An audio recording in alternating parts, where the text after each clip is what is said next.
Arsenal Football Club finds itself at one of the most critical and defining crossroads of its entire Premier League season, and the events of the past week have combined to create a cocktail of emotions among the Gunners fan base that ranges from genuine excitement and pride all the way through to deep anxiety and creeping dread. Because while there is genuinely wonderful news to celebrate at the Emirates Stadium, the broader picture of this title race is becoming increasingly uncomfortable and increasingly familiar in ways that Arsenal supporters have painfully learned to recognise over the past 3 seasons. Let us start with the good news, because it is news that deserves to be celebrated loudly and without any reservation whatsoever. And that is the confirmation that Bukayo Saka has signed a new long-term contract with Arsenal Football Club. This is enormous. This is genuinely one of the most significant pieces of news this club has produced in years, and every single Arsenal supporter on the planet should take a moment to appreciate just how important this announcement truly is. Saka joined the Arsenal Academy as an 8-year-old back in May of 2010, working his way up through the famous Hale End system before making his first team debut at just 17 years old in November of 2018. And in the years since then, he has transformed himself from a promising young talent into one of the most complete and devastating wide forwards in the entire world. He is Arsenal's leading goal scorer, leading assister and leading appearance maker in the current squad, with 78 goals and nearly 300 club appearances across all competitions. Numbers that would be extraordinary for any player, but become even more remarkable when you consider the level of consistency, dedication and quality he has maintained throughout his journey.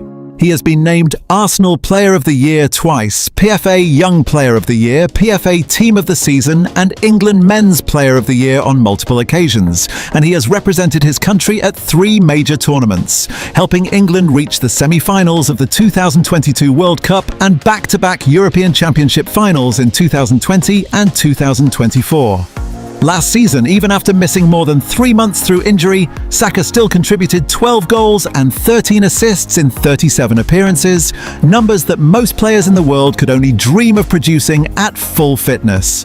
The fact that Arsenal have secured his long-term future at this club is a statement of ambition, a statement of identity, and a signal to every other club in Europe that Bukayo Saka is going nowhere, and that the most exciting chapter of his career will be written in red and white at the Emirates Stadium.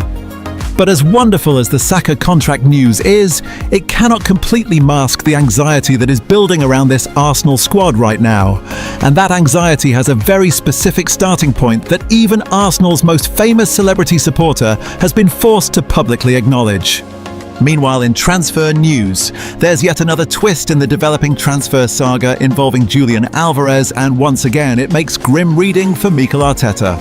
Victor Gyökeres was supposed to be the final piece of the puzzle for Arsenal, who are looking to end their 20-plus year wait for a Premier League title. In truth, the Swede has been badly exposed in the Premier League, with Gyökeres only capable of scoring against relegation-threatened sides. On Wednesday night, he couldn't even do that against bottom-placed Wolves as the Gunners dropped points for the second game running. Even if Arsenal do hold their nerve and win the league, it's crystal clear Gyökeres is not the answer moving forwards. That's why links to Julian Alvarez have been growing of late, with team talk leading the way at every step. Our insider Graham Bailey was first to break news of Arsenal holding discreet talks for the Argentine signing next summer. Those initial discussions took place in January, and our reporting was since backed up by ESPN, among others. Alvarez, 26, has grown dissatisfied with life at Atletico Madrid and their constant inability to take the next step and get on equal footing with Real Madrid and Barcelona. A return to England and London in particular is possible. Alvarez previously proved his worth in the Premier League with Manchester City, but would try a new experience in the capital if returning to these shores. Bailey was subsequently informed that if Alvarez does leave Atletico Madrid, his preference is to join Barcelona. That isn't necessarily a killer blow for Arsenal, given cash-strapped Barca will struggle mightily to even come close to financing a move for the frontman. Alvarez is valued in excess of €100 million / 87 million pounds. However, the latest from Spanish outlet Sport doesn't make great reading for Arsenal either. They've stated that Atleti, fully aware Alvarez's future is now hanging in the balance, have moved to secure the player by offering a new and improved contract. It's claimed that offer has already been presented to Alvarez's camp, and we're now awaiting the player's decision on whether to put pen to paper or push forward with a transfer. They wrote, Atletico de Madrid is already making moves to retain Julian Alvarez. Although his contract runs until June 2030, the club has already presented him with an offer to renew it. The Madrid club wants to extend the striker's contract and, in doing so, put an end once and for all to the rumours linking him with a move away. But for the moment, the saga surrounding Julian's future continues as intense as ever. Obviously, if a new deal is signed, it means Alvarez won't be on the move at season's end. In other news, and amid a series of damning statistics regarding Eberechi Eze, a report has revealed Arsenal's true plans for the exit-linked £67.5 million flop. Elsewhere, Arsenal skipper for the night, Bukayo Saka, has been criticised for his reaction to He 2-2 draw. Elsewhere, Arsenal have found themselves on the wrong end of refereeing calls that have directly cost them points. And when you add all of those dropped points together, the picture that emerges is absolutely damning. Just 24 hours before this Wolves disaster, Arsenal were held to a 1-1 draw away at Brentford, a result that already felt like 2 points dropped rather than 1 point gained, because Arsenal had taken the lead through Noni Madueke only for Keane Lewis-Potter to equalise and deny them the victory they desperately needed. That Brentford result alone felt like a significant blow to Arsenal's title ambitions, but to then come to Wolverhampton the very next day and drop 2 more points in the most heartbreaking fashion imaginable has sent shockwaves through the entire Arsenal fan base. Yesterday it was Brentford, tonight it is Wolves, and the cumulative damage is becoming almost too painful to look at. Sky Sports pundit Paul Merson was scathing in his assessment of Arsenal's performance, making it absolutely clear that the manner of this capitulation was unacceptable regardless of any refereeing controversy. Merson said that if Manchester City win all their remaining games, then they will win the league, and that Arsenal simply cannot afford to play in second gear the way they did tonight.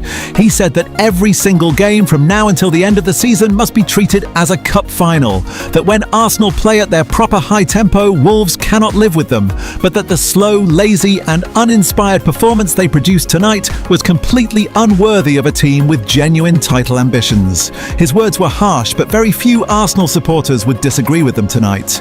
The numbers tell a brutal story when you lay them out clearly. In their last 7 Premier League matches, Arsenal have won just 2 games, drawn 4 and lost 1. They have collected only 10 points from a possible 21, and they have dropped 11 points that should have been theirs. Manchester City are now just 5 points behind them at the top of the table, and crucially, Pep Guardiola's side have a game in hand, meaning they could potentially go top of the Premier League within just 2 match weeks if results continue to fall in their favour. The title race that looked to be firmly in Arsenal's hands just a few weeks ago has suddenly become something much more uncertain, much more frightening, and much more familiar in the most painful way possible for a fan base that has lived through this kind of heartbreak before. What makes this entire situation so maddening for Arsenal supporters is the feeling that they are not just fighting against their opponents on the pitch, but also against a system of officiating that consistently seems to go against them when the stakes are at their highest. The Hincapi penalty incident tonight joins a growing list of VAR decisions this season that have directly cost Arsenal points. And when you consider that the title race could ultimately be decided by the narrowest of margins, every single one of those decisions takes on enormous significance. Fans are flooding social media with their reactions, with the hashtags and the posts and the videos of the Hincapi incident spreading rapidly, as supporters from across the footballing world watch the footage and reach the same conclusion that the pundits have already reached, which is that it was a penalty, it should have been given, and it was not. Arsenal now face the most critical period of their entire season.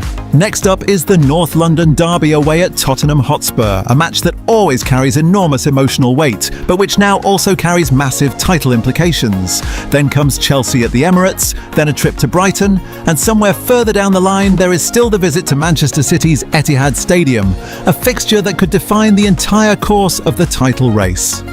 Mikel Arteta has to find a way to lift his players, to restore their confidence, and to ensure that the belief and the momentum that carried them to the top of the Premier League does not crumble under the weight of these dropped points and these controversial decisions. The match itself started so promisingly for Arsenal, with Bukayo Saka ending his 15-game wait for a Premier League goal with a header in just the 5th minute, latching onto a perfectly clipped cross from Declan Rice after Gabriel Martinelli had played the ball into his path. It was exactly the kind of bright, energetic start that Arsenal needed, and it felt like the signal for a commanding and dominant performance against the side sitting rock bottom of the entire Premier League table. Saka's goal also meant that Arsenal had now scored in each of their last 37 meetings with Wolverhampton Wanderers across all competitions, the second longest such run in the entire history of the Football League, and it felt like the platform for a straightforward evening's work. But the first half never truly ignited in the way Arsenal needed it to, with a series of injury stoppages disrupting the rhythm of the game and allowing Wolves to stay organised and competitive. The sleet came down, the wind picked up, the temperature dropped, and the second goal that Arsenal so desperately needed before half-time simply refused to come. Declan Rice had a shot that narrowly missed. Jose Sarr made a double save to keep out a Noni Madueke curler, and then Martinelli's rebound and Madueke headed just wide from a good position. But Wolves went into the break still very much alive in the contest. 10 minutes after the restart, Arsenal finally found the second goal that looked set to kill the game off completely. Gabriel played a magnificent through ball that cut through the entire Wolves defensive line, and Hincapie made a perfectly timed run to get in behind the defence and fire over Say to score his first ever goal for Arsenal after 23 appearances for the club. There was a nervous wait while VAR checked for offside, but on this occasion, the technology actually worked in Arsenal's favour, finding Hincapie to be onside and allowing the goal to stand, giving the Ecuadorian defender a second opportunity to celebrate what looked like a truly decisive moment in the match. 2-0 against the bottom club in the league, away from home, with half an hour still to play. Arsenal should have been completely comfortable. Arsenal should have been managing the game professionally and seeing it out without any drama whatsoever. But instead, within just 5 minutes of Hincapie's goal, Wolves pulled one back through an absolutely stunning strike from right wing-back Hugo Bueno, who received the ball on the edge of the area and somehow got it onto his left foot before sweeping an unstoppable effort into the top corner over the diving David Raya. It was a brilliant goal, nobody can take that away from Bueno, but it reopened a contest that should have been over, and it injected a nervous energy into the remaining 30 minutes that Arsenal never truly managed to shake off. The final stages of this match were nervy, scrappy, and deeply uncomfortable viewing for Arsenal supporters, with neither side creating clear-cut chances until the game exploded in the most dramatic and devastating fashion in stoppage time. An accidental collision saw Leandro Trossard replaced by the young Italian defender Riccardo Calafiori, and within moments of his introduction, the substitute found himself at the centre of a moment that will haunt Arsenal fans for a very long time.